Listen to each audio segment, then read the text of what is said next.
तो सवाल ये उठता है कि संत बटे हुए दिखाई पड़े शंकराचार्य अविमुक्तेश्वरानंद जी के मसले पर, तो सत्ता क्यों बट रही है?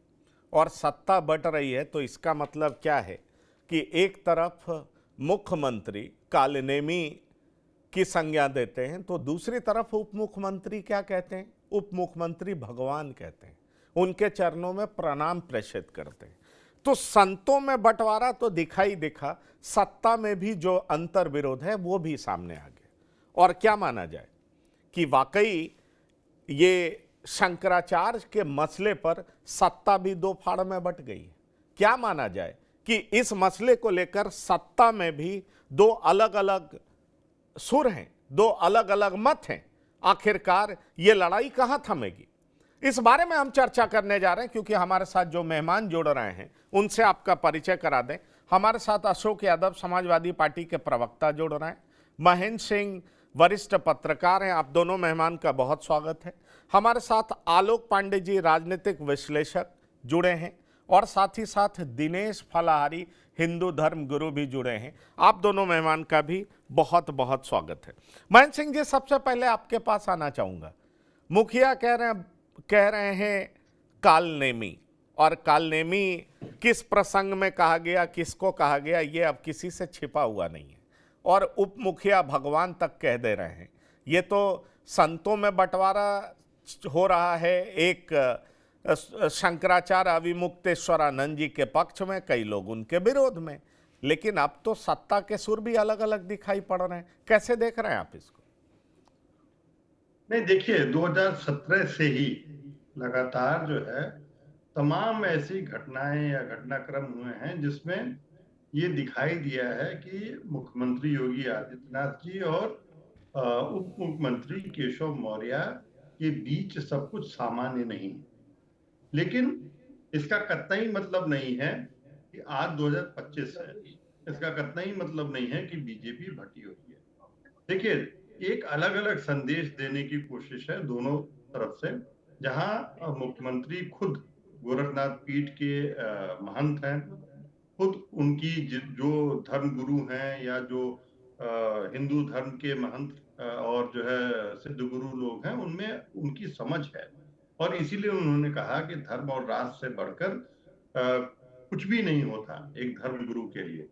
और उन्होंने जो आपने वीडियो दिखाया उसमें साफ कहा है कि धर्म ही एक जो है जो सन्यासी है उसकी जो है एक संपदा है, और राष्ट्र ही उसका स्वाभिमान है। अगर इसके खिलाफ कोई बोलता है तो उसकी जो है क्या महत्वता है, इसको उन्होंने रेखांकित किया है।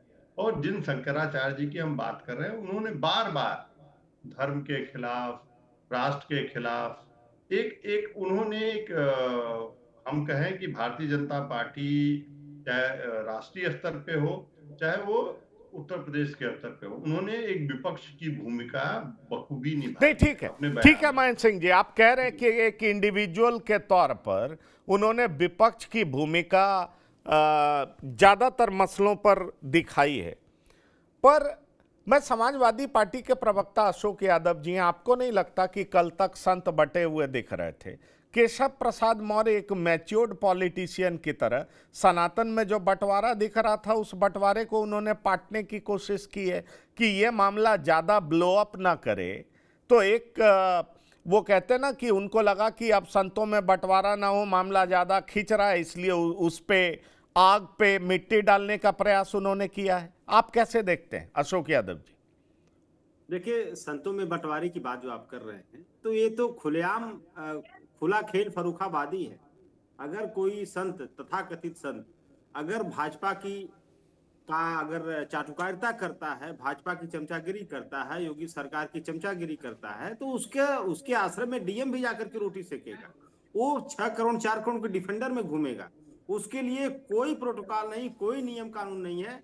उसके लिए सरकार पलक पावड़े बिछा करके उसका स्वागत करेगी। बस कंडीशन एक है कि सरकार की चाटुकारिता करो। अगर कोई संत सरकार को आईना दिखाएगा, तो चूंकि सरकार कहती है, मोहन भागवत जी भी कहते हैं कि धर्म जो है राजनीति को सही दिशा दिखाती है। तो डिस्टरबेंस। कोई अगर संत अपने धर्म का पालन करते हुए सरकार को अगर आईना दिखाने का काम करेगा, तो सत्ता के अहंकार में डूबी हुई ताकत के अहंकार में डूबी हुई सत्ता उस संत को ही आईना दिखाने का प्रयास करेगी, उस संत को ही बेइज्जत करने का काम करेगी।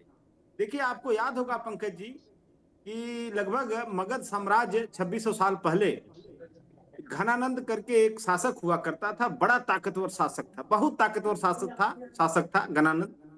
और उसने भरे दरबार में चाणक्य का अपमान किया था, और चाणक्य ने उसी दरबार में अपनी शिखा खोली थी और प्रतिज्ञा किया था कि घनानंद, तुम्हारे सत्ता का अंत जिस दिन मैं करूंगा तभी मैं अपनी शिखा को नहीं बांधूंगा। तो अशोक और यादव यहाँ जी, पर तो अशोक यादव जी, क्या मान लिया जाए जो विपक्ष के तौर पर आप नहीं कर पाए वो शंकराचार्य स्वामी अविमुक्तेश्वरानंद जी ने कर दिया, यह मान लिया जाए? और इसलिए इनके साथ बदसलूकी आपकी पार्टी ने भी की है।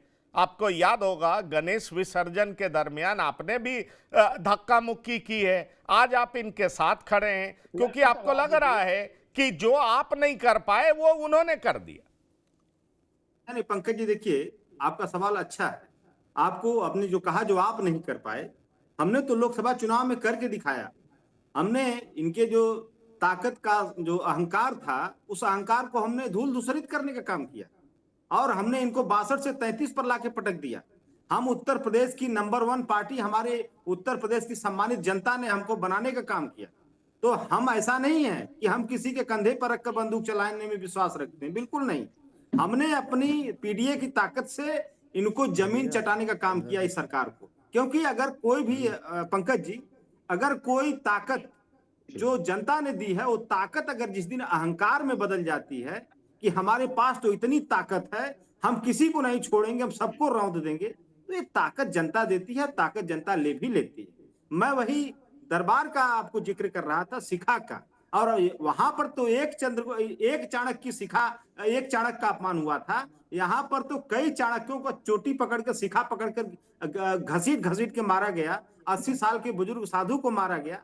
तो आप समझ सकते हैं कि यह चाणक्य जब तक घनानंद शासक का अंत नहीं करेगा, तब तक धर्म जो है इसको जो है रास्ता दिखाकर ही मानेगा, और शासक का अंत होना ही होना है। क्योंकि ताकत जो है ना अहंकार में बदल चुकी है। नहीं, ठीक है, अब ठीक है, ठीक है, आपने अपनी बात CM, रख दी। मैं आ रहा हूं, अभी हमारे साथ 2 पैनलिस्ट और बने हुए हैं। आलोक पांडे जी, देखिए, मैं अशोक यादव जी को अक्सर सुनता हूं, बड़े सौम्य तरीके से अपनी हर बात को रखते हैं, लेकिन इन लोगों की ट्रेनिंग आजकल बड़ी जबरदस्त हो रही है। देखिए, उदाहरण भी देना है चाणक्य। चाणक्य मतलब ब्राह्मण, ठीक है। अब इसमें भी बताना है कि ब्राह्मण का अपमान कैसे हो रहा है, और समाजवादी पार्टी इस मुद्दे को भी जबरदस्त तरीके से तूल दे रही है। जब इन्होंने बदसलूकी की थी तो वो ये भूल जा रहे हैं, लेकिन अभी इनको धर्म का ज्ञान हो रहा है। आप देख पा रहे हैं, वही मैं कह रहा हूं कि एक स्वामी अविमुक्तेश्वरानंद जी का जो पूरा मसला है, जो भी हो, समय समय पर बीजेपी के भीतर के मतभेद बाहर आते रहे हैं, लेकिन एक बार फिर इस मुद्दे ने बीजेपी के भीतर उत्तर प्रदेश में कितना गहरा मतभेद है वो सामने ला खड़ा किया है। और जो समाजवादी पार्टी सोच नहीं रही होगी, उससे बेहतर परिणाम इसको दिखाई पड़ रहा है। पंकज जी, जो आप कह रहे हैं ये भी एक नजरिया है और बिल्कुल सच है। उत्तर प्रदेश में अगर मुख्यमंत्री कुछ कहे, उसकी तुलना में दूसरा कोई कुछ कहता है, चाहे मिनिस्टर हो चाहे डिप्टी सीएम हो, तो माना जाता है कि मुख्यमंत्री ने अगर कोई लाइन खींच दी तो सब उसे फॉलो करेंगे। अगर नहीं फॉलो कर रहा है तो कुछ तो ऐसा संदेश देना है। क्या संदेश दोनों के मतभेद में है, या गुड कॉप बैड कैप की तरह खेल रहे हैं, अच्छा पुलिस वाला बुरा पुलिस वाला? ये भी एक होता है कि एक राजनीतिक सोचबाजी हो कि एक धमकाएगा, एक कुछ करेगा। लेकिन मेरा मानना है कि जो संत अविमुक्तेश्वरानंद जी के साथ हुआ, नहीं होना चाहिए, ये गलत हुआ। एक मुख्यमंत्री संत के रहते हुए किसी संत का अपमान होना, भले वो सरकार का आलोचक ही क्यों ना हो, भले ही वो सरकार को कोई ऐसा अपमानित करता हो जो सरकार को ना पसंद हो, बीजेपी की सरकार अखिलेश यादव को फॉलो नहीं कर सकती ना। अखिलेश यादव की तो पिता गोली चलवाते हैं राम मंदिर में, सैकड़ों हिंदुओं कार सेवकों को मरवाने वाली समाजवादी पार्टी, सैकड़ों राम भक्तों को मरवाने वाली समाजवादी पार्टी, उसके पास नैतिक हक नहीं है, कतई नैतिक हक नहीं है। जब वो ये दिखाती है तो ऐसा लगता है कि कोई खाल ओढ़ लिया है। समाजवादी पार्टी और हिंदुओं के हित की, संतों के हित की समर्थन मैच नहीं करता।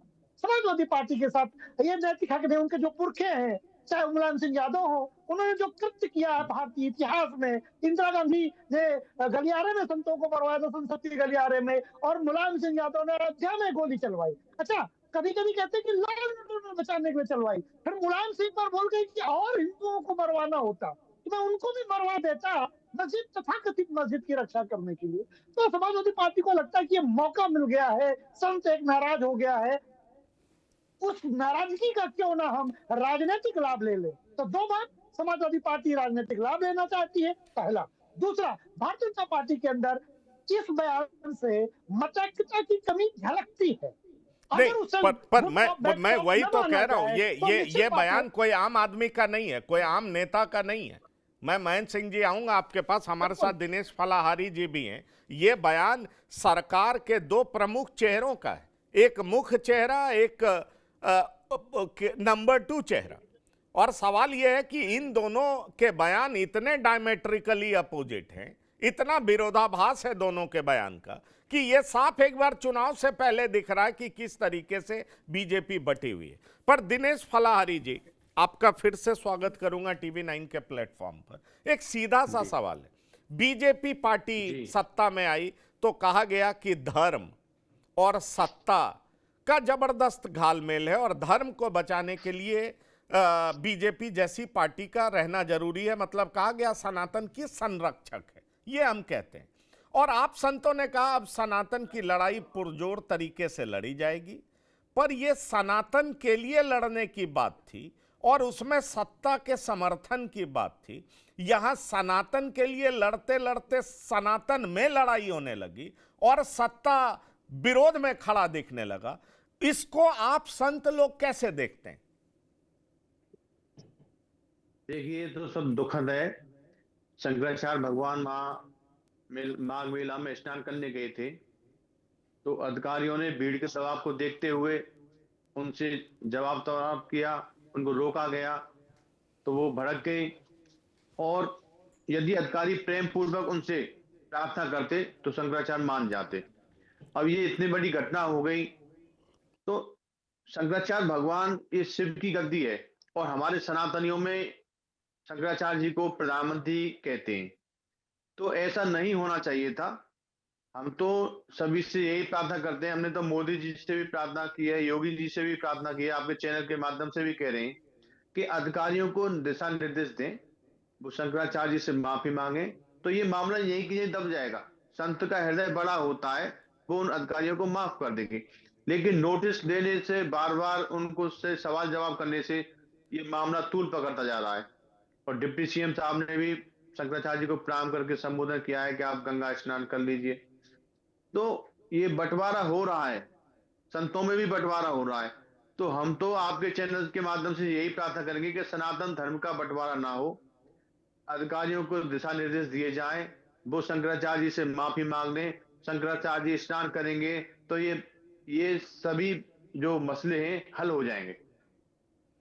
सभी मसले हल हो जाएंगे, लेकिन अधिकारी माफी मांगेंगे, ये एक बड़ा सवाल है ना भाई। एक नोटिस के बाद दूसरा नोटिस, महेंद्र सिंह जी ये माफी मांगने की बात कर रहे हैं, वहां तो सवाल उठ रहा आप शंकराचार्य हैं कि नहीं है।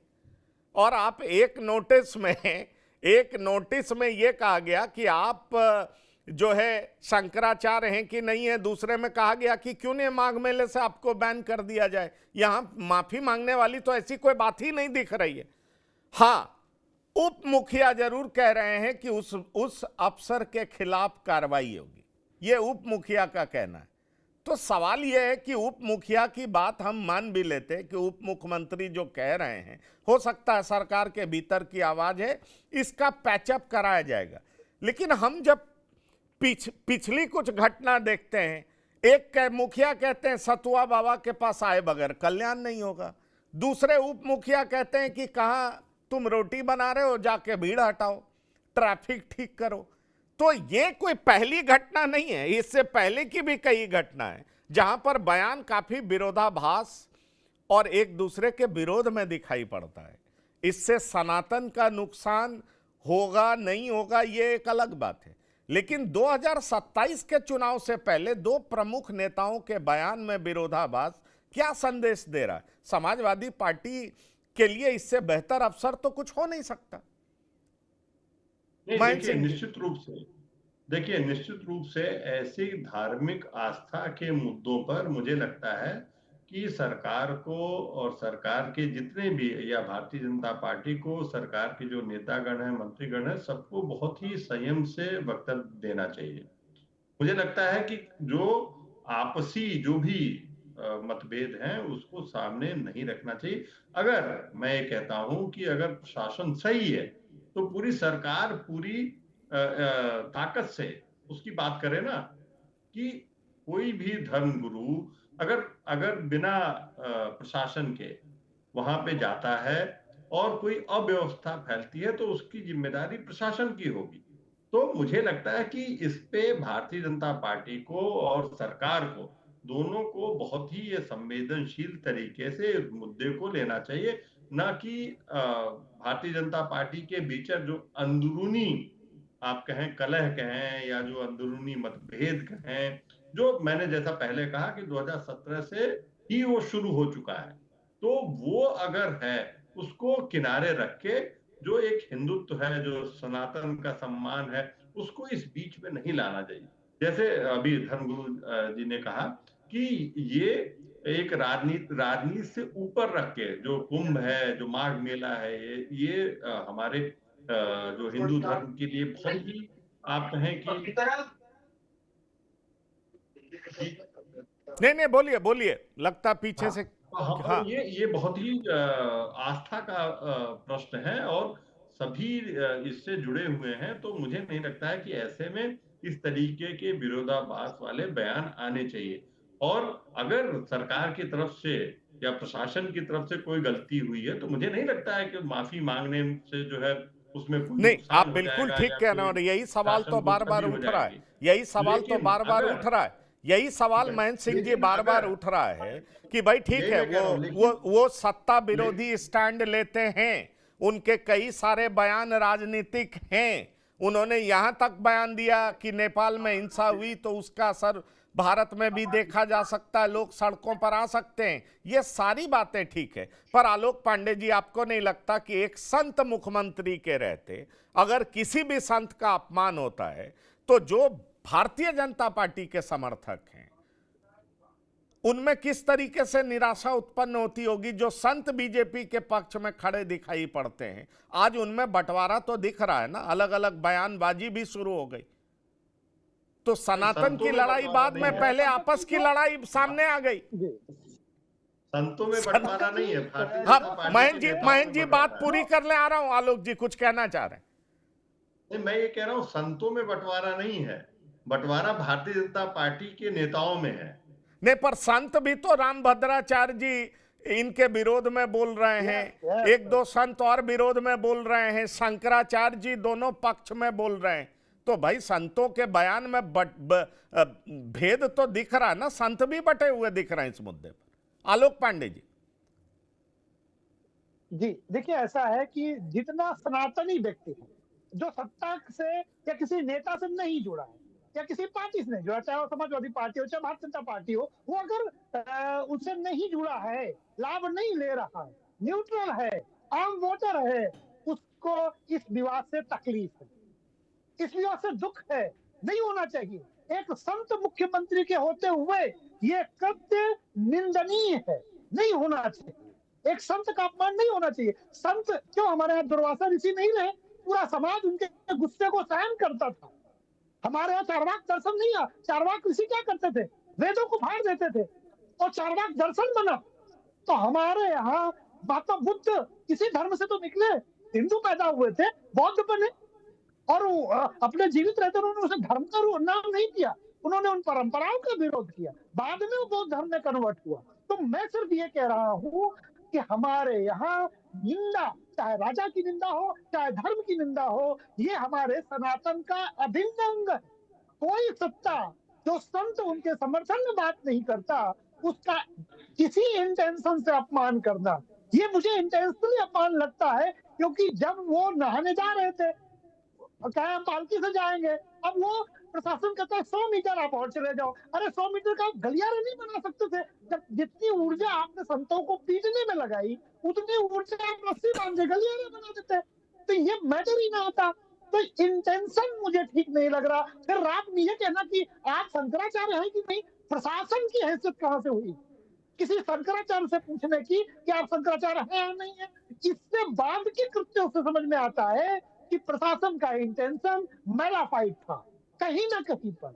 ये बात संदेश हिंदुओं के अंदर जा रही है जो अच्छा संकेत नहीं है। ये सनातन के लिए, सनातन के नहीं, यूनिटी पर का अच्छा कारण संकेत नहीं है। डिवीजन करने पर की। अशोक यादव जी के लिए तो अच्छा संकेत है। ब्राह्मण वोट के लिए लगातार प्रयासरत थे। इस घटना ने कई सारे ब्राह्मण संगठनों को उत्तेजित कर दिया है। वो अपनी शिखा कटवा रहे हैं, प्रोटेस्ट कर रहे हैं, कह रहे हैं जब तक प्रशासन माफी नहीं मांगेगा तब तक बात बनेगी नहीं। अशोक यादव जी, यही तो मैं आपसे पूछ रहा हूं, आपके लिए ये बेहतर मौका सामने आया है।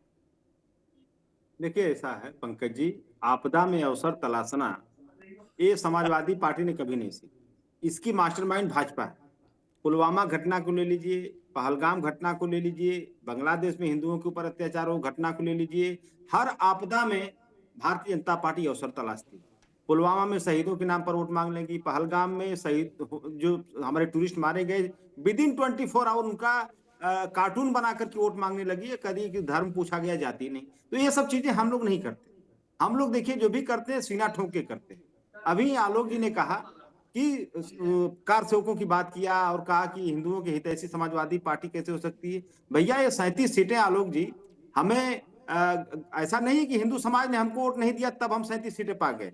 37 सीटें जो मिली है ये सारे धर्म के लोगों ने ही हमको दिया है। तो ये बात आप मत कहिए कि हिंदू समाज आपको मतलब आप उसके हितैषी नहीं है या क्या है। देखिए ये सब बातें जो है ना, ये कोरी अफवाह है।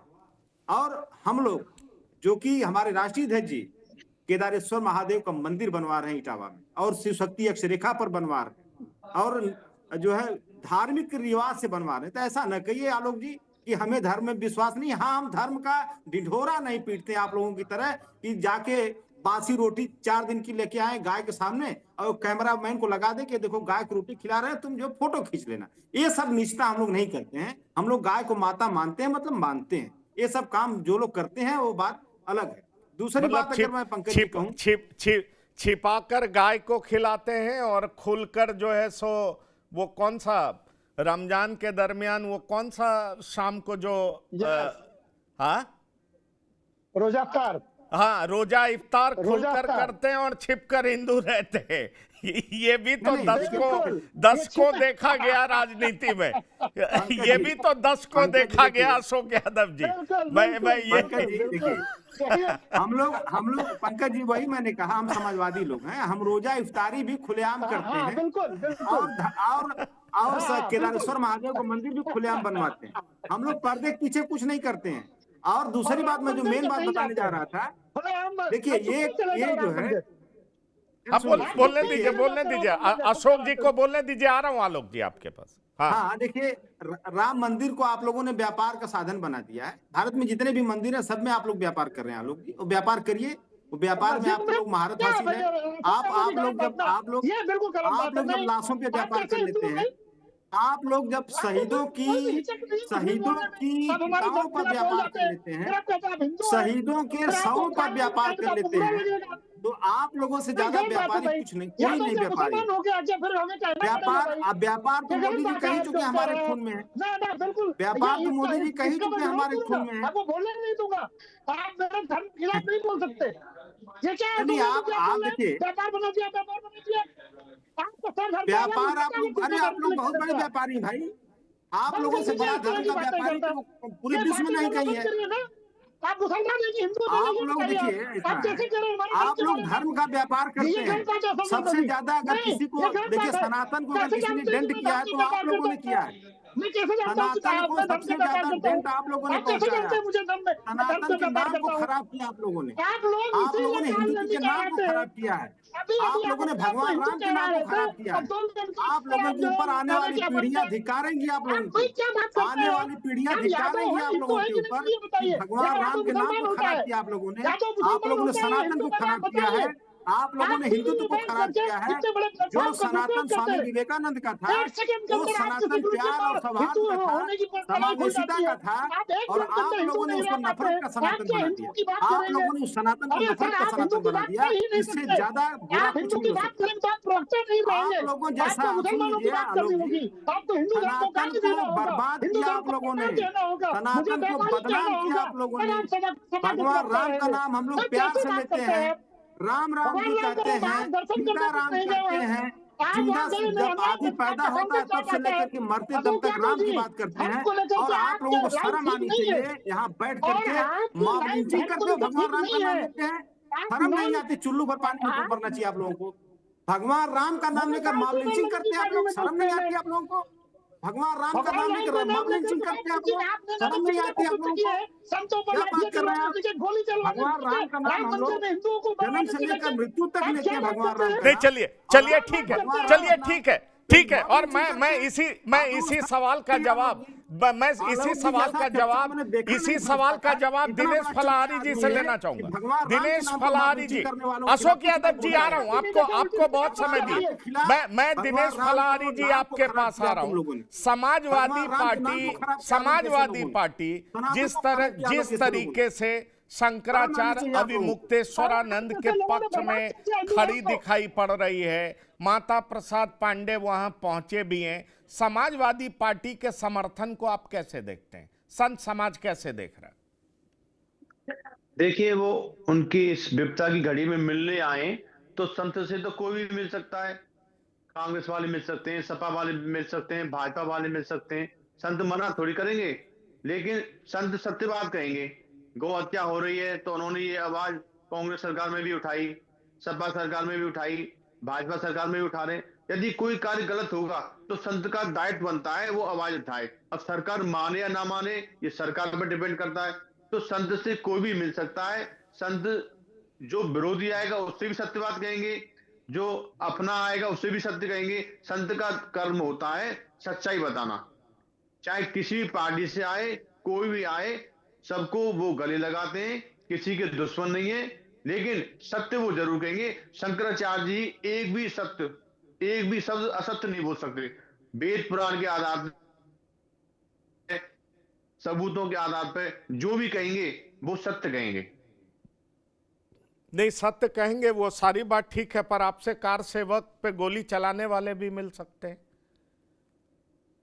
तो आप वो उनका वो सम्मान ये करेंगे? नहीं नहीं, कहते कि मैं उन्होंने गलत काम आपका किया। व्यूज जानना चाह रहा हूं। मैं आपका व्यूज जानना चाह रहा हूं। संतों पर ही तो गोलियां चली थी, कार सेवकों पर ही तो चली थी। तो वो गलत हुआ था। उन्होंने तो शंकराचार्य जी पर भी लाठियां चलाई। शंकराचार्य जी से अखिलेश यादव ने आगे माफी मांगी। वो तो कांग्रेस को भी, राहुल गांधी को भी हिंदू नहीं मानते शंकराचार्य जी, वो उसका बहिष्कार कर चुके हैं। इंदिरा गांधी ने गौ हत्या नहीं रोकी, इंदिरा गांधी ने कई संतों को मरवाया, तो इंदिरा गांधी का भी नाश हो गया। जो संतों पर लाठीचार्ज करेगा, संतों को मारेगा, तो भगवान उसका नाश करेंगे। चलिए, ये एक बड़ा सवाल है। लेकिन महेंद्र सिंह जी ये संत हैं, इन्होंने साफ कह दिया इनके लिए कोई पार्टी महत्वपूर्ण नहीं है। जो गलत करेगा उसके विरोध में खड़े होंगे, जो हिंदू हित की बात करेगा उसके साथ में हम खड़े होंगे। दिनेश फलाहारी जी का स्टैंड बहुत साफ है। लेकिन अब इसका पॉलिटिकल इम्प्लीकेशन क्या है, यह समझना बहुत जरूरी है। और दरअसल मैं ऐसा इसलिए कह रहा हूं क्योंकि ठीक है भाई, इनको दुख हो रहा है, आलोक पांडे जी को दुख हो रहा है, गलत हुआ उनके साथ, पर सरकार मानने को तैयार है गलत हुआ। और गलत हुआ तो सरकार में ही विरोधाभास है ना। और सरकार में जो विरोधाभास है, एक बार फिर शंकराचार्य अविमुक्तेश्वरानंद जी के मामले में यह बात सामने आ गई कि मुखिया और उप मुखिया में किस तरह का अंतर है। वो दोनों किस तरीके से अलग अलग सोचते हैं और कैसे एक दूसरे के सामने खड़े। आपने देखा शंकराचार्य जी के मसले में दोनों के अलग अलग बयान, सतुआ बाबा के मसले पर दोनों के अलग अलग बयान, और ऐसे नंबर ऑफ इंसिडेंट्स हैं जहां पर दोनों एक दूसरे के सामने खड़े दिखे हैं। 2027 के चुनाव से पहले केशव प्रसाद मौर्य और प्रदेश के मुखिया अगर आमने सामने दिखें तो ये बीजेपी के लिए आप किस तरीके से देखते हैं? क्या आपको नहीं लगता कि एक बड़ा भेद खुल करके सामने आ गया है कि सरकार के भीतर किस तरीके से दो बड़े नेताओं के बीच में अंतर है, जो कि अब सबके सामने आ गया?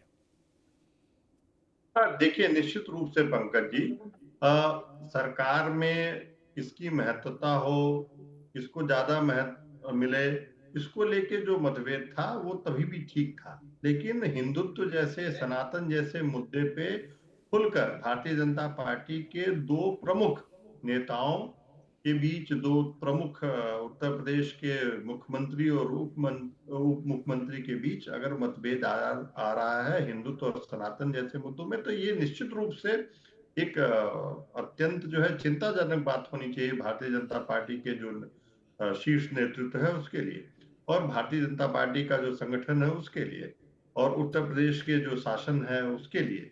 तो ये इस पूरे मुद्दे को, मुझे लगता है कि जो केशव प्रसाद मौर्य का बयान है वो प्रयागराज क्षेत्र में, कौशाम्बी, फूलपुर क्षेत्र में वो राजनीति करते हैं, और वो ये नहीं चाहते कि किसी भी हद तक जो है ये मुद्दा बहुत ज्यादा दिन तक चले।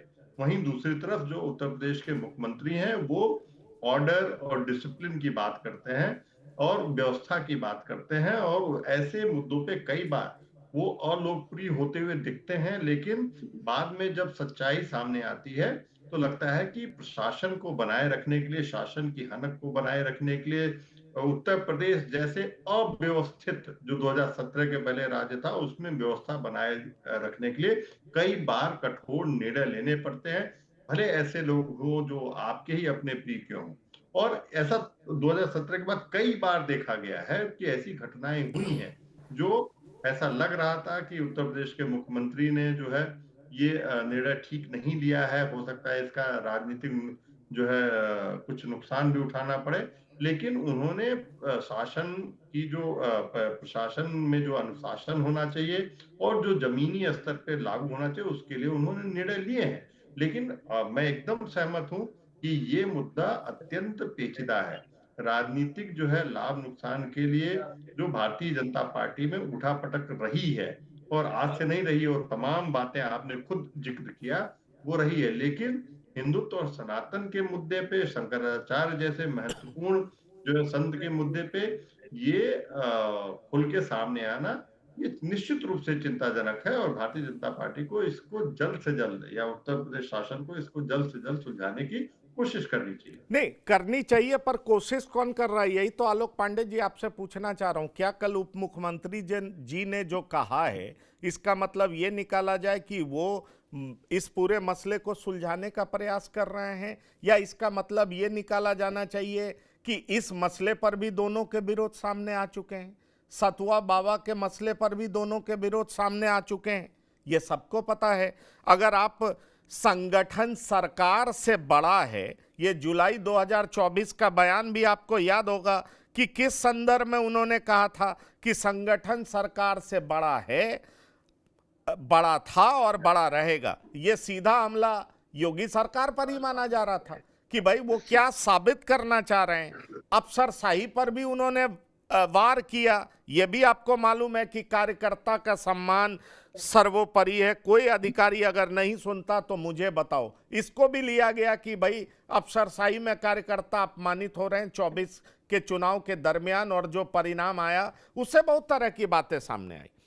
तो यही मैं आपसे पूछ रहा हूं कि ये ठीक है, संत दुखी हैं, सनातन में बंटवारा दिख रहा है, संत एक दूसरे के आमने सामने दिखाई पड़ रहे हैं, लेकिन सरकार के विरोधाभासी जो बयान है वो 2027 के चुनाव के लिहाज से अगर आप देखें तो क्लियर कट इंडिकेशन आपको दिखाई पड़ रहा है कि ये चुनावी मैदान में उतरने से पहले ही ये बड़ा झटका है, ये खतरे का सिग्नल है।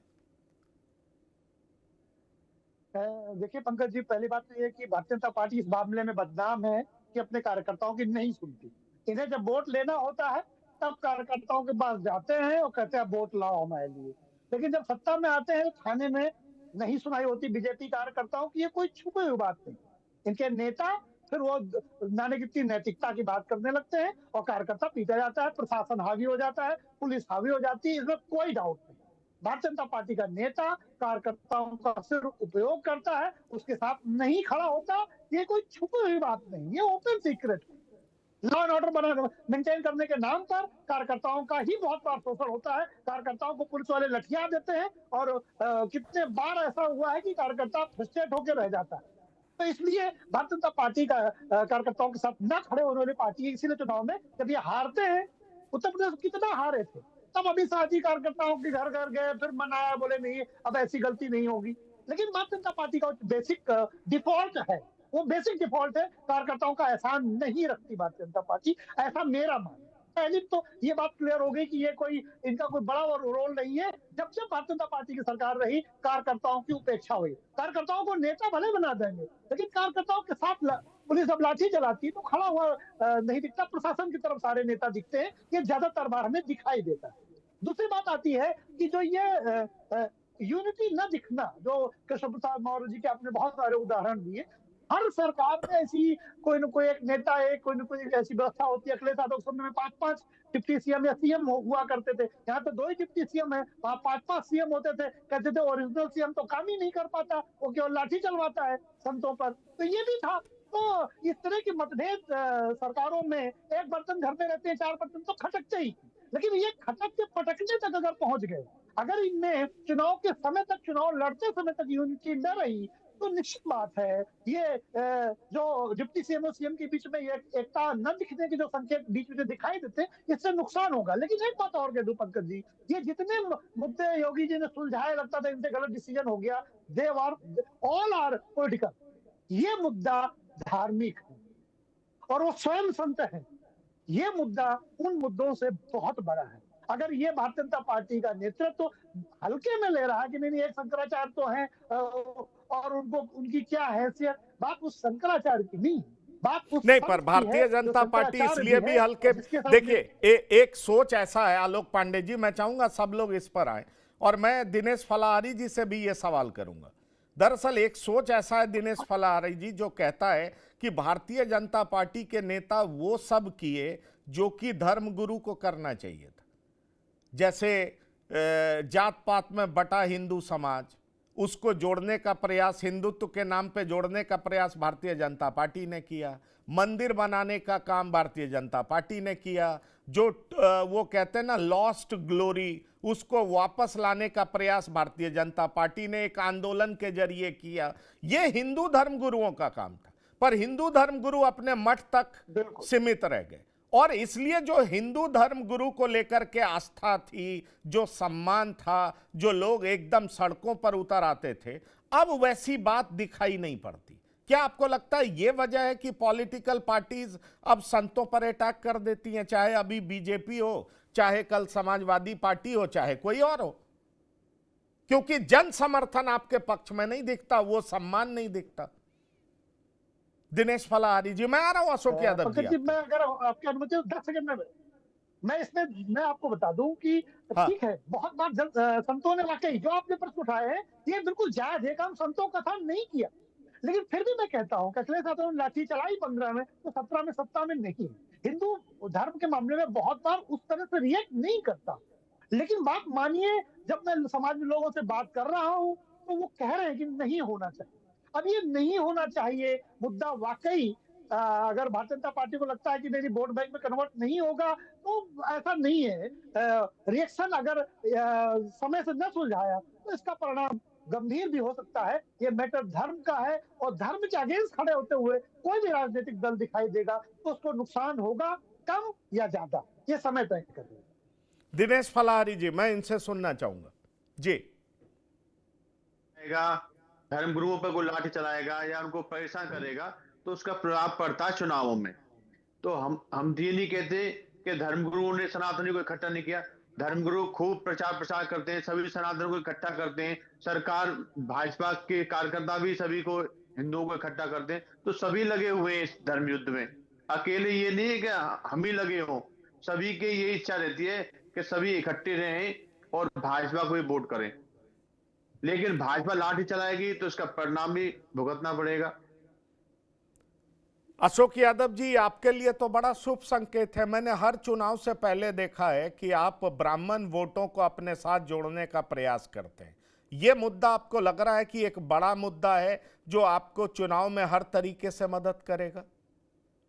क्योंकि कई संस्थाएं कह रही हैं कि ये ब्राह्मणों पे आक्रमण है, अपमान है। हमने ये भी देखा, चाहे लखनऊ हो चाहे हरिद्वार हो, कुछ ऐसे लोग जो अपनी शिखा तक कटवाने बाहर निकल गए कि प्रशासन माफी मांगे। भले ही मुख्यमंत्री के खिलाफ नहीं था, लेकिन प्रशासन के खिलाफ था। पंकज जी, देखिए, आपने कहा कि हिंदुओं को इकट्ठा करने का काम संतों का था, जो काम भाजपा ने किया। बिल्कुल गलत बात है। भाजपा जब हिंदुओं को एक करने की बात करती है, ये सिर्फ चुनाव में करती है। जैसे ही चुनाव खत्म होता है, उसके लिए पिछड़े अलग, दलित अलग और अगड़े अलग हो जाते हैं। इसका परिणाम तो आपको उत्तर प्रदेश के सरकार में ही, योगी सरकार में ही 69,000 शिक्षक भर्ती से लेकर के तमाम ऐसे लेखपाल भर्ती तक तमाम ऐसे आपको अवसर मिलेंगे, जब आपने देखा होगा कि हिंदुओं, जो पिछड़ों को, दलितों को भाजपा सिर्फ और सिर्फ चुनावी हिंदू मानती है। चुनाव आता है तो हिंदू, चुनाव खत्म, तुम पिछड़े, तुम दलित। दूसरी बात, आपने कहा कि लॉस्ट ग्लोरी, जो यश को वापस लाने का काम भाजपा ने किया। बिल्कुल गलत। ये भाजपा सरकार है।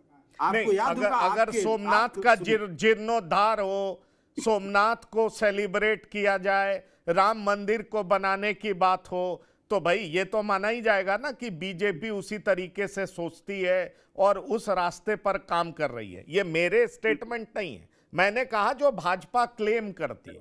मैं और वो ऐसे सिंबल, वैसे सिंबल जो हिंदुओं के लिए पूजनीय हैं, अगर उसको वापस पिक्चर में लाती है, लोगों के बीच में लाती है, उसको बड़ा करने का प्रयास करती है, उसको सुशोभित करती है, तो ये तो कहा ही जाएगा ना कि लॉस्ट ग्लोरी को वापस लाने का प्रयास किए। अशोक यादव जी। देखिए, बिल्कुल, देखिए, माँ गंगा हमारे हिंदू समाज के लिए एक ऐसी नदी है जिनको माँ का दर्जा हम लोग देते हैं। लेकिन उसी माँ गंगा की कसम खाई थी मोदी जी ने, आपको याद होगा 2014 के लोकसभा चुनाव में, और माँ गंगा ने उनको बुलाया था उस समय। उस माँ गंगा की दशा आप सीपीसीबी की रिपोर्ट में देखिए। रह गई बात सोमनाथ मंदिर का, राम मंदिर का, ये सब चुनावी स्टंटबाजी थी, वो जनता जानती है। तीसरी बात मैं कहूंगा, एक कॉन्फ्लिक्ट ऑफ इंटरेस्ट एक शब्द है, हितों का टकराव, ये इंटर गवर्नमेंटल लेवल पर है, इंट्रा गवर्नमेंट लेवल पर है और संत लेवल पर, तीनों लेवल पर है। इंटर गवर्नमेंटल लेवल पर है, दिल्ली और यूपी की लड़ाई टाइम पर देखने को मिलती है। इंट्रा गवर्नमेंटल लेवल पर है, जो आपने अभी बयान चला केशव मौर्य जी का और उधर योगी आदित्यनाथ जी का। तो ये कॉन्फ्लिक्ट ऑफ इंटरेस्ट है। तीसरा जो इंटरेस्ट यहाँ पे जो स्वामी अभिमुक्तेश्वरानंद बनाम योगी आदित्यनाथ का है, इसमें भी कॉन्फ्लिक्ट ऑफ इंटरेस्ट है। क्योंकि एक तो संत हैं जो सच्चे संत हैं, जो शंकराचार्य है, जिनको 2000 साल पहले आदि गुरु शंकराचार्य, जिनको भगवान शिव का अवतार थे, वो उन्होंने बनाया अपना प्रतिनिधि। उस शंकराचार्य को एक ऐसा संत जो कि मुख्यमंत्री की कुर्सी पर बैठा हुआ है, जो कि अपने आप को संत बताता है, वो संत चुनौती दे रहा है कि असली संत हम हैं, आप नकली संत हो, आप सर्टिफिकेट लेके आओ।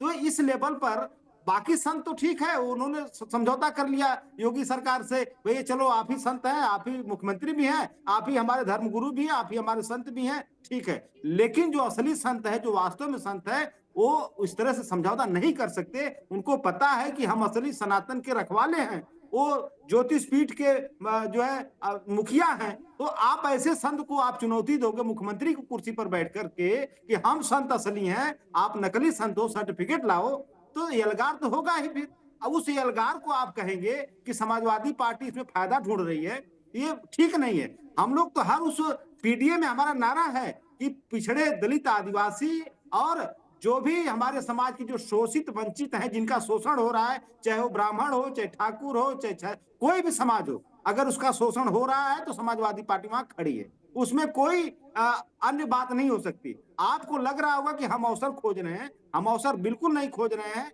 हम सिर्फ एक पीड़ित वर्ग के साथ खड़े हैं। चुनाव से पहले परशुराम मंदिर आप बना रहे थे पिछली बार, ठीक है, विकास दुबे में आपको ब्राह्मण दिखाई पड़ रहा था, अवसर अवसर तो हर हर हर सियासी पार्टियां खोजती हैं, आप उनमें कहां अलग है? बीजेपी भी खोजती है, यह सच बात है, ये हर सियासी पार्टियों पर एप्लीकेबल है। लेकिन आपको याद होगा विकास दुबे में ब्राह्मण दिख रहा था बीजेपी विरोधी लोगों को, फिर परशुराम मंदिर बनाया जा रहा था, और बार बार ब्राह्मण ज्यादा संख्या में बीजेपी को वोट करते आए।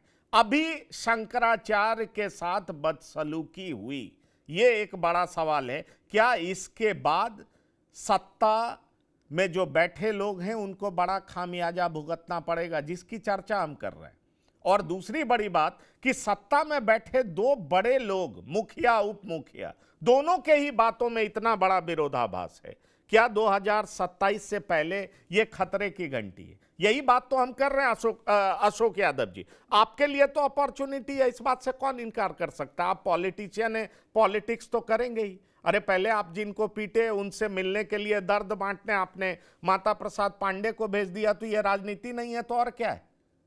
ये बताइए, ये राजनीति नहीं है तो और क्या है?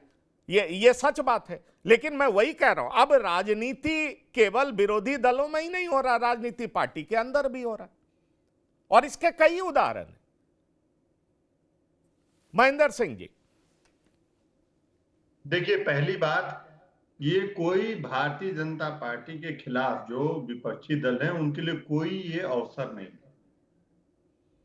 इसलिए नहीं है क्योंकि जो आदरणीय शंकराचार्य जी हैं, उनके राजनीतिक विचार जो है वो हिंदू धर्म के आम जनमानस के बीच पूरी तरीके से विदित है।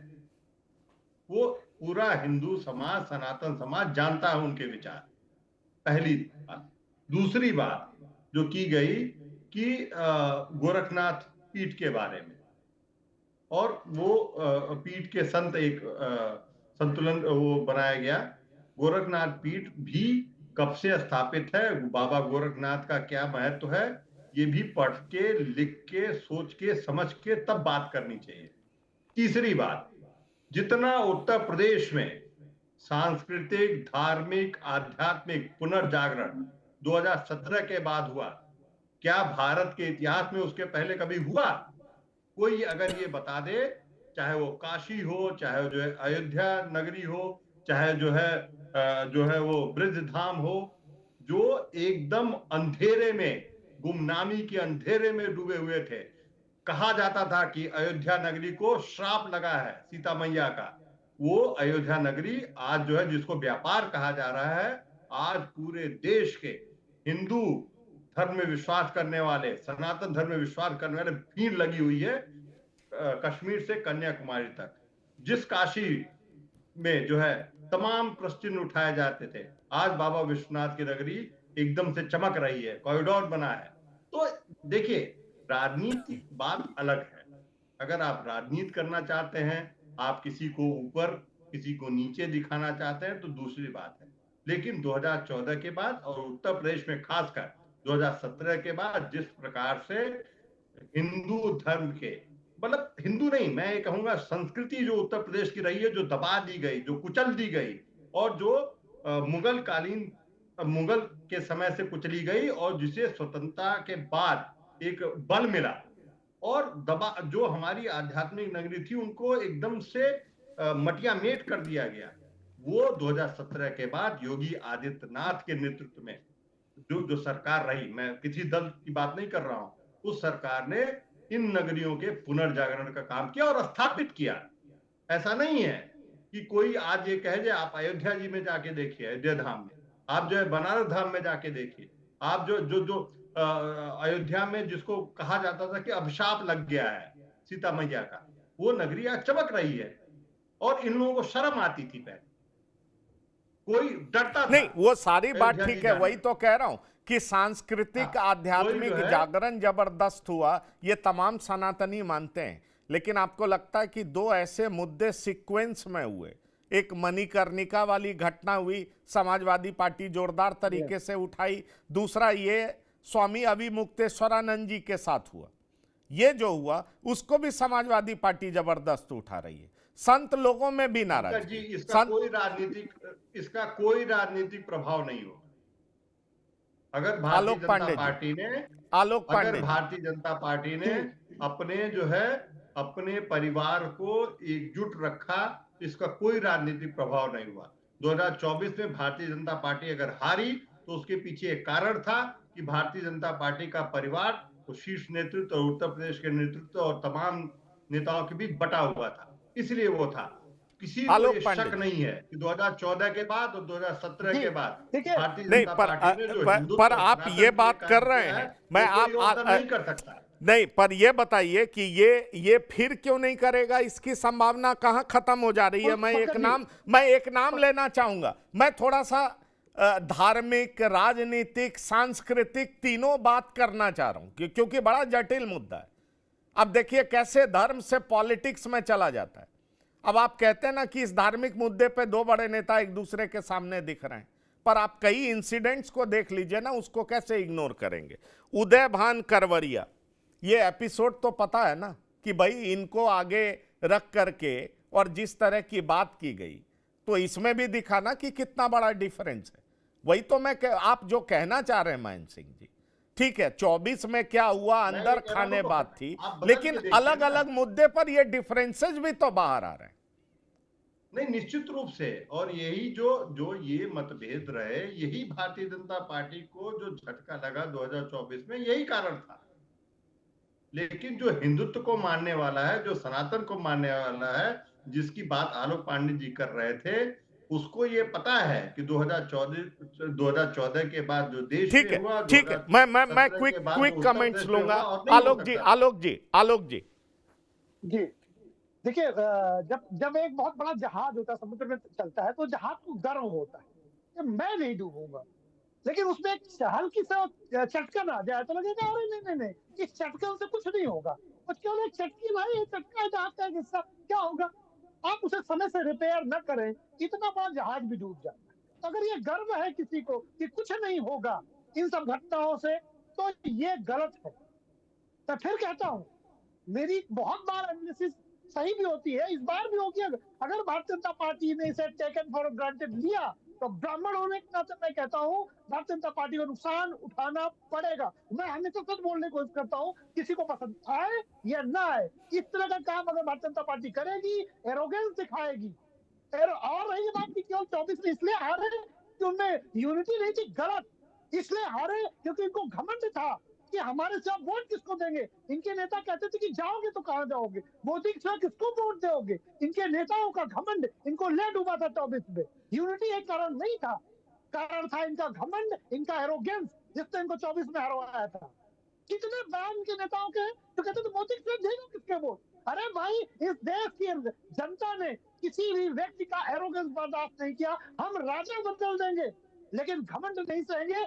ये भारत का चरित्र है। इंदिरा गांधी का घमंड नहीं सहा, ना मोदी जी का सहेंगे, ना और किसी भारतीय जनता पार्टी के नेता का सहेंगे। ये भारत का चरित्र है, ये भारत का चरित्र है। और संत का अपमान अगर छोटी घटना लगती है तो आप इसको बढ़ने दीजिए। परिणाम 2027 में दिखाई देगा। अगर भारतीय जनता पार्टी ने इसे नहीं समेटा तो पूर्ण बहुमत की सरकार ठीक है अशोक यादव जी, फाइनल कमेंट्स। आप भी इसको देख रहे हैं संत का अपमान है, या आप ऐसे देख रहे हैं कि सत्ता के भीतर भारी टकराव है? नहीं, देखिए पंकज जी, ये क्लियर कट, एक तरफ भगवान शिव की सत्ता है और दूसरी तरफ एक अहंकारी सत्ता है। वो अहंकारी सत्ता अपने आप को भगवान शिव की सत्ता से बड़ी मानते हुए उस सत्ता को चुनौती दे रही है, जो धार्मिक सत्ता हमारे जो युगों युगों से चली आ रही भगवान शिव की परंपरा को अहंकारी सत्ता चुनौती दे रही है। इसको उत्तर प्रदेश की जनता बड़ी बारीकी से देख रही है और इसका परिणाम आगामी विधानसभा चुनाव में मिलेगा। सवाल वही है कि संत बटे लेकिन सियासत क्यों बट गई, और इस मुद्दे पर भी सरकार के सुर अलग अलग क्यों निकलने लगे? गंभीर सवाल है। तो सवाल इसलिए भी गंभीर हो जाता है क्योंकि 2027 के चुनाव से ठीक पहले इस तरह की घटना क्या बीजेपी के लिए शुभ संकेत है? यह भी एक बड़ा सवाल है। अशोक यादव जी, महेंद्र सिंह जी, आलोक पांडे जी, दिनेश फलाहारी जी, आप अब उत्तर चाहिए में शामिल हुए, इसके लिए बहुत बहुत धन्यवाद और शुक्रिया। तो इस खास पेशकश में इतना ही। ताज़ा तरीन खबरों के लिए आप लगातार देखते रहिए TV9। धन्यवाद, नमस्कार।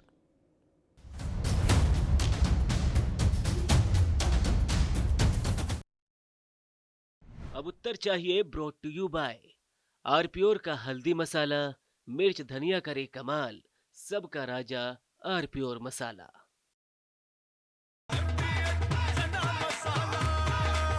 अब छोलिया हो या लोबिया, सफेद चने या काले चने, सब कुछ मजेदार बने। अब आया असली स्वाद। अब आया स्वाद। जब स्वाद के पड़े हो लाले तो MDH का चंकी चाट मसाला डालें। MDH का चंकी चाट मसाला। MDH। अरे श्रीमती जी, कुछ तो सस्ता लो, बचत करो। नहीं श्रीमान जी, सब बढ़िया लो, रहने दीजिए। इसमें क्या खास बात है? थोड़े में ज्यादा स्वाद, यही तो है इसकी खास बात। वाओ मामा, क्या स्वाद है। अरे मेरे राजा, सबका राजा आर प्योर मसाला। मेरे पास है आर प्योर पाव भाजी का मसाला। आर प्योर पाव भाजी मसाला, पाव भाजी को टेस्टी बना डाला। सबका राजा आर प्योर मसाला। थोड़े में ज्यादा स्वाद, यही तो है इसकी खास बात। वाओ मामा, क्या स्वाद है। अरे मेरे राजा, सबका राजा आर प्योर मसाला। कुछ तो सस्ता लो, सब बढ़िया लो, इसमें क्या खास बात है? थोड़े में ज्यादा स्वाद, यही तो है इसकी खास बात। सबका राजा आर प्योर मसाला। MDH का किचन किंग किचन में हो तो हम सब कुछ बना सकते हैं। बैंगन का भरता, आलू गोभी, भिंडी मसाला और भी बहुत कुछ। MDH।